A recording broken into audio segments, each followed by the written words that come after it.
আবার একটা long video নিয়ে আসলাম জিদ্দা এয়ারপোর্ট। দেখেন ম্যাডাম বেড়াইতে গেছিলো, 1 মাস থাকলো, আমিও জিদ্দা ছিলাম। এই তো ম্যাডাম এখন চলে আসবে, আমরা প্রায় এয়ারপোর্টের কাছাকাছি আছি।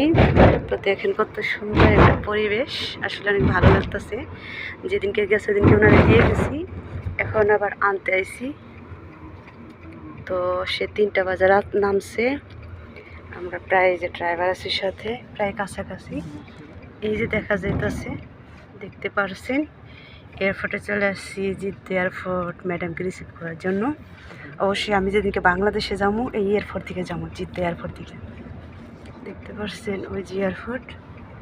এই তো চলে আসছি। ভিডিওটার সাথে থাকুন দেখার জন্য। ওকে, অনেক সুন্দর লাগতেছে। এই তো সাক্কা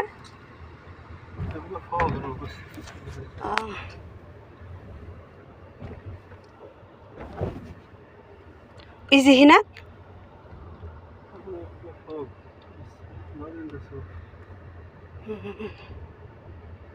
রাস্তা আটকানো। এই তো আমরা সে দাঁড়াইলাম।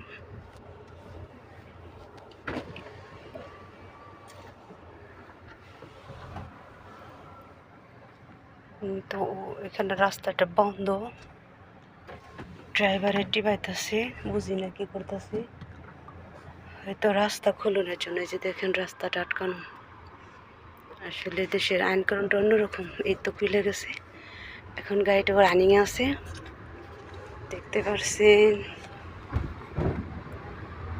এটা হলো জিদ্দা এয়ারপোর্ট, ম্যাডামকে নিতে আসছি। একটু আগাইতেছে সামনের দিকে।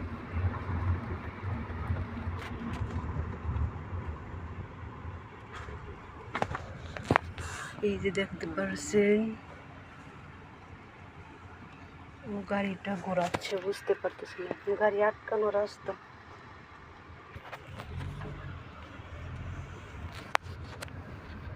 ম্যাডামকে রিসিভ করে বাসায় ফিরবো।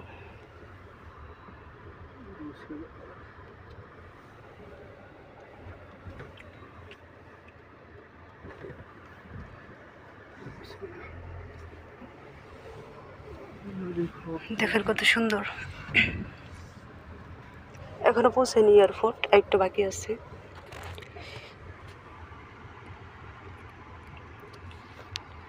দেখবেন আমার ম্যাডাম আইসে আর আমার জড়ায় তারা চুমা দিব। ম্যাডামের মা আছে, ম্যাডামের বাবা, ম্যাডামের 2টা সন্তান, আর আমার কফিল।